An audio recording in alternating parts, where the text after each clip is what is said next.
नमस्कार, मैं हूं सत्येंद्र शर्मा। सुलगते मुद्दे में आज हम बात करेंगे गैंगस्टर लॉरेंस बिश्नोई के छोटे भाई अनमोल बिश्नोई की।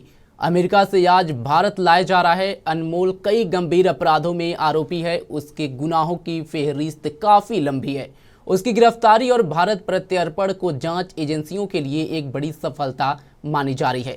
इससे देश में हुए कई हाई प्रोफाइल वारदातों की जांच को एक नई दिशा मिलने की उम्मीद है। मुंबई के जाने माने राजनेता बाबा सिद्दीकी की हत्या के मामले में अनमोल बिश्नोई पर साजिश रचने का आरोप लगा है।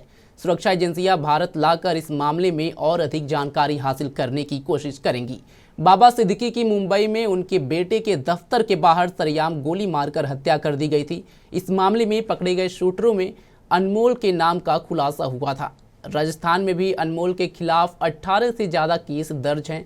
जोधपुर में हुए एक मर्डर केस में वर्ष 2021 में जोधपुर पुलिस ने अनमोल बिश्नोई को गिरफ्तार कर लिया था।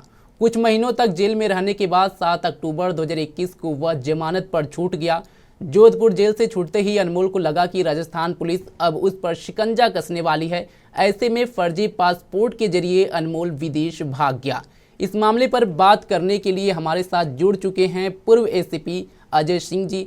सर, स्वागत है आपका। मेरा पहला सवाल आपसे यह है कि एक लंबा इंतजार, लेकिन आखिरकार अब अनमोल बिश्नोई को डिपोर्ट करके भारत लाया गया है। अनमोल की गिरफ्तारी, उसका प्रत्यर्पण, ये जांच एजेंसियों के लिए कितनी बड़ी कामयाबी मानी जा रही है? नमस्कार। ये बहुत बड़ी कामयाबी है। देखिए, अनमोल बिश्नोई जो है, ये लॉरेंस बिश्नोई का भाई है जी। और ये जब जब से लॉरेंस बिश्नोई जेल में है जी। अनमोल बाहर रह के तमाम अपने गैंग के सारे वारदातों को अंजाम देता रहा है। अब बड़ा बखूबी अंजाम देता रहा है। दे आर वेरी क्रूर। इनके बहुत सारे शार्प शूटर्स हैं। 2021 में जब ये जेल से जमानत पे रिहा हुआ था जोधपुर में, आपको पता होगा जी, उसके बाद ये फर्जी पासपोर्ट बना के इंडिया से भाग गया। इसको पता था कि अब इसके ऊपर शिकंजा कसेगा जी। ऑलरेडी इसके ऊपर 18 केसेस तो जो है वो दर्ज हमें आपको दिखते हैं जी जी। लेकिन ऐसे इतने अनगिनत केसेज हैं जिसमें अभी तक इसका खुलासा नहीं हुआ है कि किसमें वांटेड है, किसमें संलिप्त है। ये सारी बातें जो है ना, अब एक एक करके एनआईए जो है ना इसके निकालेगी। और आप देखिएगा, it's a very big achievement, big victory for our National Investigating Agency NIA, जो कि काफी दिनों से इसका एक्स्ट्राडिशन प्रोसेस पे लगे हुए थे और लास्टली आज सफलता मिला। आज इंडिया आ गया है। थोड़ी दिनों में इसको पटियाला कोर्ट में पेश किया जाएगा जी। और आप देखिएगा, जितने बाबा सिद्दीकी से लेके सलमान खान के ऊपर शूट आउट से लेके और भी कितनी वारदातें हैं जो इसने सिद्धू मूसेवाला के साथ जो इसने किया, सब कुछ सामने आएगा और भी कई मामले सामने आएंगे। It's a very big catch. ये जो गैंगस्टर का जो हमारे इंडिया में जो रिवाज चल पड़ा है ना, ये this is beginning of the end of these gangsters in India.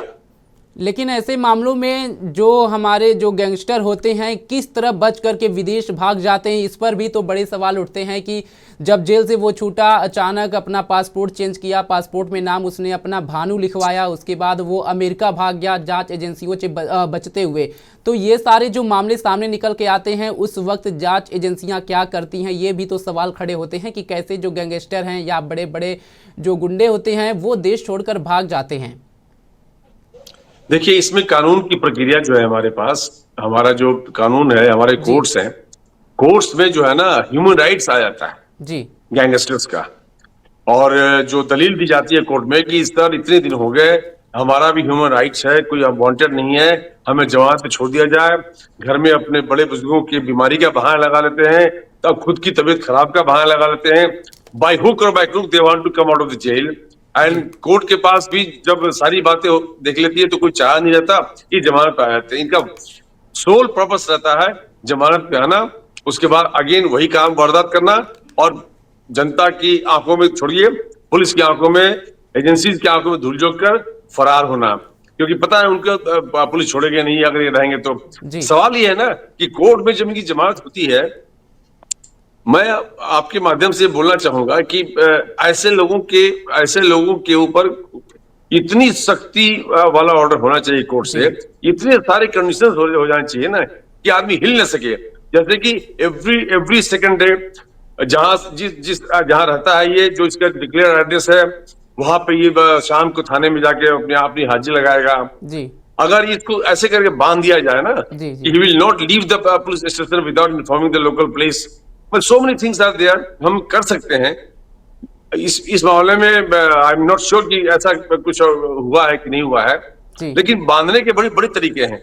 Passport तो चीज हम कर ही लेते हैं, जी जी पासपोर्ट हम सीज कर ही लेते हैं, लेकिन उसके जी बावजूद भी देखिए फर्जी पासपोर्ट बना के जो भाग गया, चेहरा बदल देता है, दाढ़ी बना लेता है। देखिए हमारी हमारी सिस्टम की कमियां हैं, उसी का तो नया फायदा उठा रहा है ये, और उठाते हैं ऐसे लोग। जी बिल्कुल, कहीं ना लेकिन कहीं ये तो हमारे सिस्टम में जी कमी है ना। जी जी, लेकिन ये भी सवाल है कि जब इस तरह के गैंगस्टर, जब प्रत्यारोपण की तैयारी जो हुई थी, हमारी जांच एजेंसियां जो लगी थी एफबीआई के संपर्क में या आया, उसके बाद जो अमेरिका की एफबीआई थी वो भारत की एजेंसियों को संपर्क करती है, उसके बाद अब वो भारत लाया जा रहा है। लेकिन इन सब के बीच किस तरह से जो विदेशी एजेंसियां होती हैं और अपने देश की एजेंसियां होती हैं, प्रत्यर्पण को लेकर के किस तरह की ये चीज़ें निर्धारित की जाती हैं, और उसके बाद क्या कानूनी पेचीदा जो इसके बीच पेच फंसती है, उस पर भी थोड़ा सा दर्शकों के लिए आप कुछ बताना चाहेंगे, जिससे वो क्लियर समझ सके कि जब कोई विदेश से भारत आता है, प्रत्यर्पण करने की तैयारी की जाती है, तो जो बीच में कानूनी पेच फंसते हैं उसके बीच क्या कुछ होता है। इसमें देखो सीधी सी एक लेमैन की भाषा में मैं आपको बताऊंगा, जी जो आम आदमी समझ सके। जैसे ही हमें हमें पता चलता है कि हमारा कोई वांटेड क्रिमिनल, जी देखिए इसके ऊपर 10 लाख का इनाम था, जी वो इनाम था, उस इनाम के हमारे पास एविडेंसेस हैं, हमारे इनाम राशि घोषित होती है, जी उसमें एक बाकायदा एक लुकआउट नोटिस निकलता है, एक सर्कुलर निकलता है, ऑर्डर निकलते हैं। उसके बाद इसके प्रीवियस केसेस के इन्वॉल्वमेंट्स की हमारे पास सारी लिस्ट होती है। जी उसके बाद FIRs होते हैं इसके, और कब से ये यहाँ से नादारत है, कब से भागा हुआ है, जी उसका हमारे पास एविडेंस होता है। तो जैसे ही हमारे पता चलता है कि फलानी कंट्री में हमारा ये वांटेड अक्यूज है, वहां पे प्रेजेंट है, उस हमारी MEA, एक्सटर्नल अफेयर्स मिनिस्ट्री हमारी एजेंसी जो है, MEA के थ्रू, एम्बेसी के थ्रू, उस कंसर्न कंट्री में जाके अप्रोच करती है थ्रू एम्बेसी कि एक सारे एविडेंसेस को हम पेश करते हैं वहां जाके एक्सट्राडिशन प्रोसेस में, कि देखिए ये हमारे ये आदमी है, यहाँ पे रहता है, आपके यहाँ पे पता चला है हमें कि यहाँ पे रह रहा है, जी ये सारे एविडेंसेस, ये पूरी फाइल बनती है, फाइल वहां जाके पेश होता है। वहां की एजेंसी जो है, वहां के जो ऑफिसर्स है, वहां के जो कोर्ट्स है, वो सारे डॉक्यूमेंट्स को बड़ी माइन्यूटली जांच करते हैं जी कि ये सही है कि नहीं सही है, और जिस कंट्री से हमारा एक्सट्राडिशन ट्रीटी है, जी उसी कंट्री से हम फिजिटिव को, जो भगोड़ा आदमी है, उसको हम इंडिया ला सकते हैं। जी जिस कंट्री से हमारा एक्सट्राडिशन ट्रीटी नहीं है, जी वहां से हम नहीं ला सकते हैं। इसलिए ये सेफ हेवन ढूंढते हैं।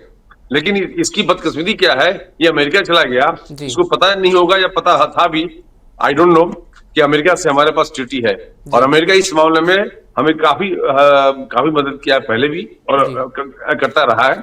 और we were able to convince the American people, American court, American authorities, yes he is the most wanted, one of the most wanted accused criminal which is wanted in India, he must be extradited। ये हुआ जी है। जी अजय जी, एक और सवाल है कि अनमोल के deportation के बाद अब जो विदेश में हमारे और कई सारे गैंगस्टर बसे पड़े हैं जो मोस्ट वांटेड की लिस्ट में भी आते हैं, जैसे गोल्डी बरार हुए, रोहित गोदारा हुए, इनके लिए अब क्या ये मुसीबत बनेगा? क्या अनमोल का उपयोग करके जांच एजेंसियां अब उन तक पहुंच पाएंगी? थोड़ा सा इंतजार कर लीजिए, इसका एक बार खुलासा हो जाए, कोर्ट में पेश हो जाए, रिमांड पे NIA को मिल जाए। रिमांड पे आने के बाद जब ये उगलेगा ना, सारे राज खुलेगा, तो सबों के सब लाइन में लग के सारे हिंदुस्तान आएंगे। अब ये इन लोगों का बिगिनिंग ऑफ द एंड जो बोल रहा हूं ना मैं, वो शुरू हो गया है अब। जी और सवाल है कि जेल और भी बहुत लोग हैं, जैसे कि आप नीरव मोदी है, विजय माल्या है, इनको भी हमें लाना चाहिए। भाई दिस व्हाइट कॉलर क्रिमिनल्स जो है, जो हजारों करोड़ रुपया हमारा लेके यहाँ से भागे हुए हैं, उनको भी हमें करना चाहिए। लेकिन सर सवाल तो यही हो जाता है ना कि इतना समय क्यों लगता है? नीरव मोदी का आपने जैसे जिक्र किया, विजय माल्या का जिक्र किया, लंदन में कोई बैठा है, कोई अलग देश में बैठा है, लेकिन अगर अमेरिका में जो है वो भारत आ जा रहा है। ब्रिटेन के साथ हमारी सरकार और हमारी एजेंसियां इस तरह की चीज़ें क्यों नहीं कर पा रही हैं कि जो विदेश भाग चुके हैं उनको भारत लाने की कवायद तेज की जा सके? हाँ, ये करना चाहिए हमें। अच्छा, एक बात सुनिए, मैं रिक्वेस्ट करता हूँ, I am on the move for a flight, जी तो जी मैं थोड़ा सा अनस्टेबल हो जाऊंगा अभी ना, इस तरह से ना, जी। तो मेरे को आप अभी तो एक्सक्यूज कर देना, अदरवाइज ठीक नहीं होगा अभी ऐसे बात करना ना। ओके ओके, धन्यवाद सर जुड़ने के लिए।